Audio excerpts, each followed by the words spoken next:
Essa é uma das coisas mais tristes que eu já vi na minha vida. De você se deparar com um jacaré que morreu de boca aberta, como se ele estivesse gritando. E eu falei, nossa, isso é surreal. Como que um bicho consegue morrer de boca aberta, queimado? É um grito sufocado, é um grito de socorro. Aí eu andei mais um pouco mais pro lado, me deparei com uma carcaça de um jabuti que parece um capacete de soldado. Um cenário de guerra, um silêncio, um barulho de mato quebrando. É porque você viu que esses animais não tiveram chance. As falas que você acaba de ouvir são do fotógrafo e documentarista José Medeiros. Ele conversou com a gente sobre o livro Céu e Inferno em Terras Alagadas, obra que traz relatos e imagens de um dos cenários mais trágicos vistos no Pantanal Mato-Grossense em 2020, quando o bioma foi massacrado pelas queimadas. Este já é um dos maiores incêndios da história do Pantanal. A obra faz parte de um projeto que vai registrar as principais mudanças ocorridas no Pantanal num período de 10 anos e tem apoio do Ministério Público de Mato Grosso. Você sabia que projetos de interesse público podem receber incentivos por intermédio do MP? Fique com a gente e saiba como o seu projeto pode ser contemplado. Eu sou Tânia Halber e este é o Vozes do MPMT.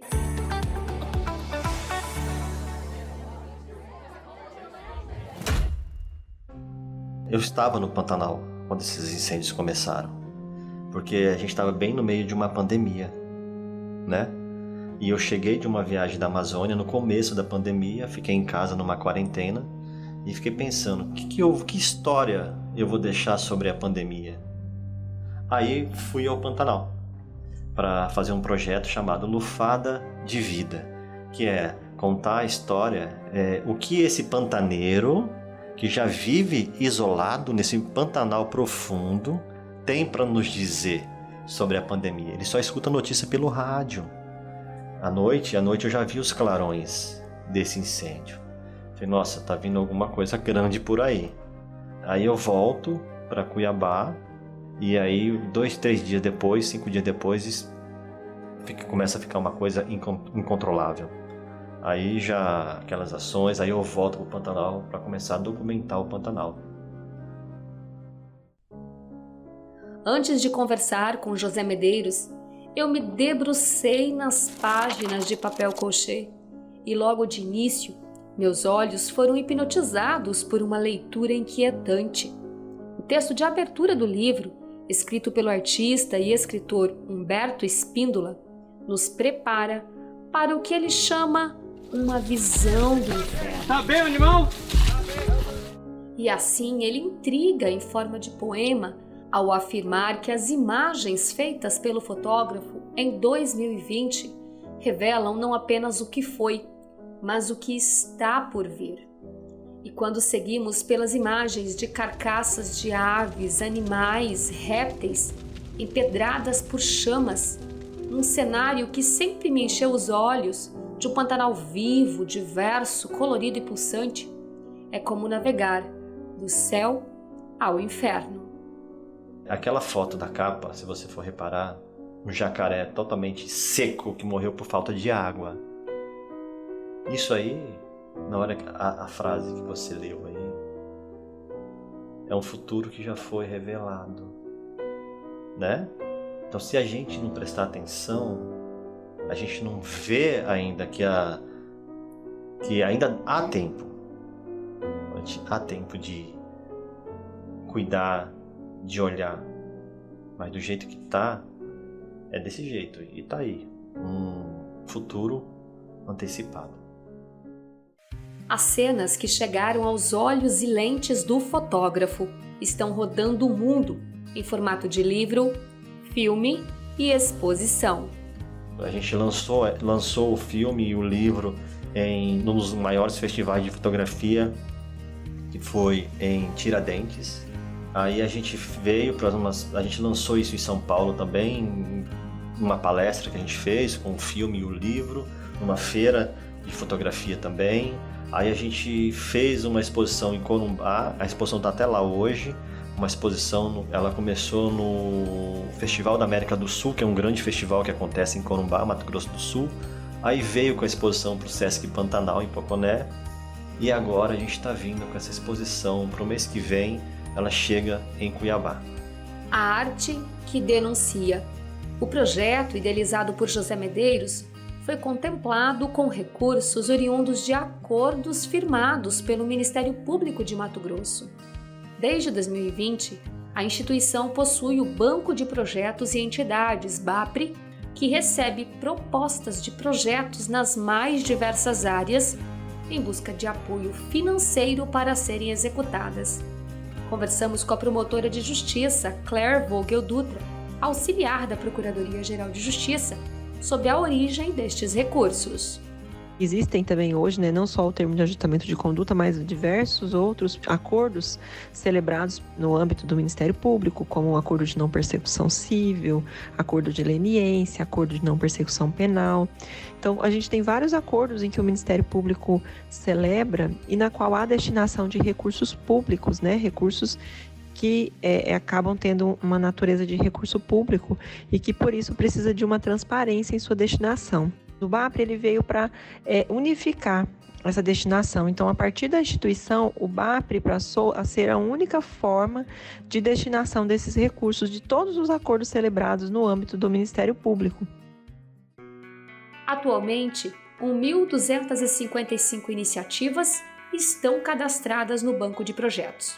200 já foram contempladas com recursos viabilizados em 951 acordos, como o livro Céu e Inferno em Terras Alagadas, que falamos neste podcast. O montante destinado às 200 iniciativas foi de 24 milhões de reais.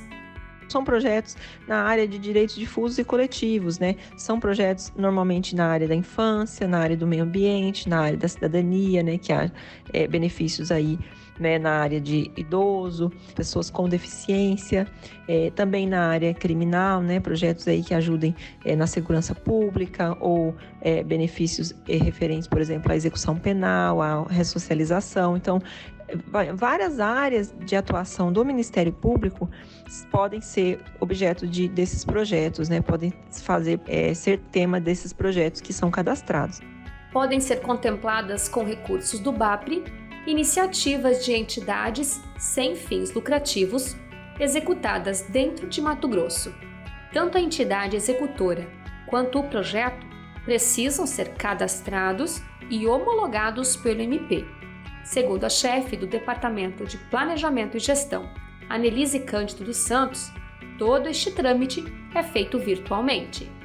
Para tanto, é necessário que seja feito o cadastro dessas entidades, que são pessoas jurídicas sem fins lucrativos, pessoas jurídicas de direito público e também é possível o cadastro de fundos, sendo que esse último deve ser realizado diretamente pelo procurador ou promotor de justiça de acordo com a sua área de atuação. O cidadão deve acessar o site do Ministério Público, clicar em Novo Projeto e Entidade e seguir com a inscrição nos campos habilitados. Toda vez que um acordo é firmado, o promotor ou procurador de justiça executor destina o recurso para alguma das iniciativas cadastradas no BAPRE. Os valores são pagos diretamente pela parte envolvida, a entidade contemplada. Precisa que efetivamente seja um projeto aí que haja um benefício coletivo, que haja um benefício social, com o intuito efetivamente de conferir essa transparência e fazer com que haja realmente uma destinação igualitária de recursos, uma destinação que efetivamente vá atingir os seus objetivos, que é preservar e fomentar direitos difusos e coletivos que são alvo aí de proteção por parte do Ministério Público de Mato Grosso. A parceria com o Ministério Público é importante, porque eu não teria esse apoio de outras instituições. O que eu faço? Eu sou o meio, eu só vou trazer as histórias. E para isso, eu preciso de apoio para ir buscar essas histórias. E a sensibilidade do Ministério Público de ir lá e de poder ajudar a gente chegar a esses lugares é importante. É importante para quem tem um trabalho autoral, né? Que você não está cercado, você não tem uma instituição por trás de você. Isso é sua história, é seu sonho. Eu falo, a gente vem de sonhos.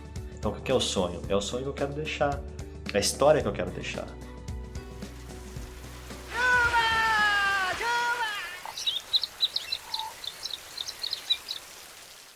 Vozes do MP-MT é uma produção do Departamento de Imprensa e Comunicação do Ministério Público do Estado de Mato Grosso. Você tem acesso a mais episódios em nosso site www.mpmt.mp.br. Eu sou Tânia Halber, jornalista responsável pela produção e apresentadora deste podcast. A edição é da estagiária de rádio e TV, Yuli Hirano, sob supervisão de Anderson Pinho. A identidade sonora é de Faber Cardoso. A coordenação é da jornalista Clênia Goretti. Obrigada e até o próximo episódio.